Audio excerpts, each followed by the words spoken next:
Le ministre congolais des droits de l'homme, Samuel Bemba, a dénoncé mercredi en conférence de presse des crimes massifs commis par le Rwanda et ses supplétifs, avant de regretter que la communauté internationale n'ose qualifier de génocide ces violences qui ont lieu dans l'est de la RDC depuis près de 30 ans.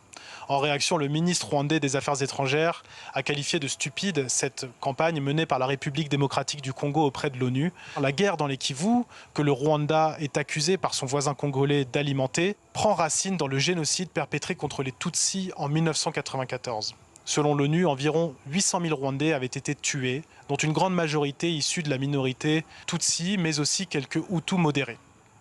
En conséquence, plusieurs centaines de milliers de Hutus, dont d'anciens génocidaires, avaient fui vers ce qui s'appelait le Zaïre. Certains d'entre eux fondèrent alors le Front démocratique de libération du Rwanda, un groupe armé nourrissant l'idéologie génocidaire dans l'est de la RDC que Kigali tente d'éradiquer depuis plusieurs années.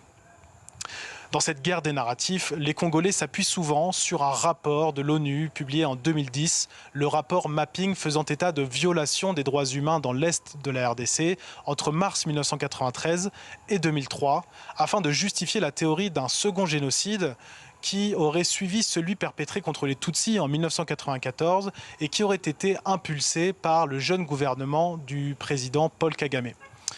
Cette théorie dans la région suscite indignation et débats houleux depuis plusieurs années.